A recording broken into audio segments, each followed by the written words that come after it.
భారతదేశం నలుమూలల నుంచి కూడా ఆ దేవదేవుణ్ణి బలంగా నమ్మేటువంటి భక్తులు ఉన్నారు. పక్క రాష్ట్రాల నుంచి కూడా పెద్ద ఎత్తున భక్తులు సందర్శించేటువంటి పరిస్థితులు ఉన్నాయి. ప్రతి సంవత్సరం కూడా భక్తాదుల సంఖ్య పెరుగుతూనే పోతోంది. అందుకు అనుగుణంగానే మేము కూడా ఎప్పటికప్పుడు కొత్తగా ఆలోచన చేసి ఈ బ్రహ్మోత్సవాలు ముగియక ముందే వచ్చే బ్రహ్మోత్సవాలు మరింత మెరుగైనటువంటి ఏర్పాట్లు చేయాలనే ఆలోచనతోనే అందుకు తగినట్టు ఏర్పాట్లు చేస్తూ వస్తున్నాం.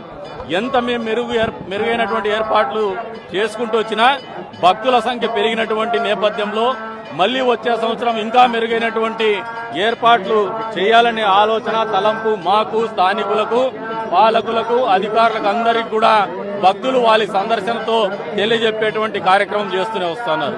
ఈ రోజున దేవదేవుణ్ణి తిరువీధుల్లో దర్శించుకునేటువంటి భాగ్యం ప్రతి ఒక్కరూ కలగజేసుకోవాలనే ఆలోచనతో ఉంటారు. అందుకు అనుగుణంగానే మొన్నట ముఖ్యమంత్రి గారి సమావేశంలో కూడా తిరువీధుల వెడల్పు గురించి కూడా తెలియజెప్పడం జరిగింది. ఆయన కూడా దానికి అంగీకారం తెలిపి సంబంధిత అధికారులకు సూచనలు చేయడం జరిగింది. ఖచ్చితంగా ఈ బ్రహ్మోత్సవాల తర్వాత తిరువీధుల్ని వెడల్పు చేసే కార్యక్రమం కూడా చేస్తాం.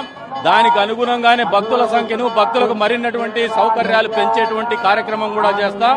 అంతేకాకుండా ఏదైతే స్తోత్రాద్రి పర్వతం ఉందో ఈ సంవత్సరం నుంచి గమనిస్తా ఉన్నాం.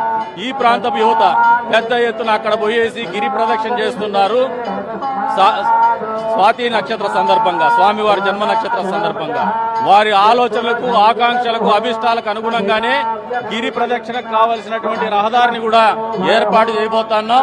అంతేకాకుండా మౌలిక సదుపాయాలు ఏవైతే ఉన్నాయో వచ్చినటువంటి భక్తాదులు విడిది చేయడానికి ఖచ్చితంగా అకామిడేషన్ కూడా పెద్ద ఎత్తున ఏర్పాటు చేయాలనే ఆలోచనతోనే ఒక స్పష్టమైనటువంటి ప్రణాళికతో ముందుకు పోతున్నాం. కేంద్రం నుంచి కూడా నిధులు తీసుకొచ్చేటువంటి కార్యక్రమం చేస్తున్నాం. 2026 అనేది ఈ క్షేత్రానికి ఒక ప్రత్యేకమైనటువంటి సంవత్సరంగా నిలుపుతాం అభివృద్ధి పదంలో అని చెప్పేసి కూడా ఈ సందర్భంగా తెలియజేస్తున్నాం.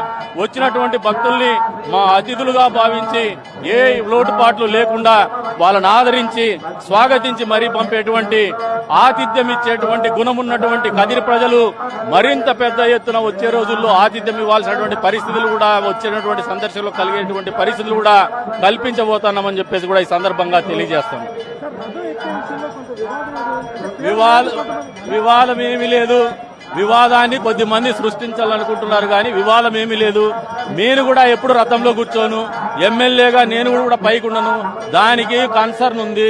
ఏమంటే రథాన్ని నడిపే క్రమంలో మాజీ ఎమ్మెల్యే పార్థసారథి గారు మొదటి నుంచి చొరవ తీసుకుంటున్నారు. ఆయన పేరు ఆయన అడగడు. మేమే మా అడ్మినిస్ట్రేషన్ పాయింట్ ఆఫ్ వ్యూలో ఈఓ గారిని, అర్చకుల్ని, ఆయన్ని అకామిడేట్ చేయడం జరిగింది. అంతకు మించి వివాదాలకు తలెత్తేటువంటి పరిస్థితి ఉంటే నేలకు దిగి ఇంకా తగ్గి అధికారాన్ని నెత్తికెక్కించుకోకుండా ఎమ్మెల్యే అని కూడా మేము ఆలోచన చెయ్యం. మా ఊరి పండగ ఇది, మా ఊరి గౌరవం ఇది. ఎక్కడ కూడా ప్రజలకు అవమానం కానీ, ఊరికి అవమానం కానీ, లేదంటే సమస్యలు తలెత్తే విధానం ఉంటే మేము తగ్గి నడుస్తున్నాం, తగ్గి నడచాలనే ఆలోచనతోనే ఉన్నాం. మా రాజకీయంగా ఎవరైనా చిన్న మనస్సు ఉండేటువంటి వాళ్ళు వివాదం చేయదలుచుకుంటే ఆ దేవదేవుడు వాళ్ళని చూసుకుంటాడు. బ్రహ్మోత్సవాల తర్వాత రాజకీయాలు మాట్లాడతారు.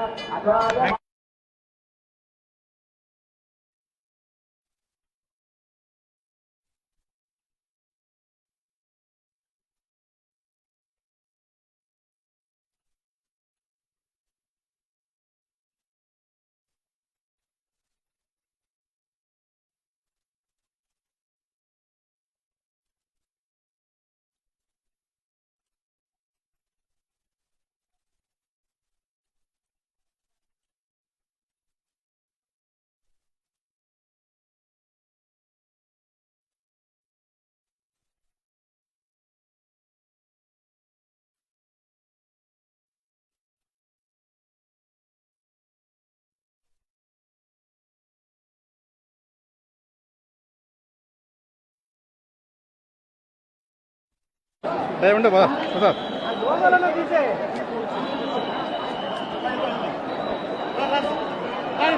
అలాగే ధైర్యం కూడా వస్తుంది. ధైర్యం వచ్చినప్పుడు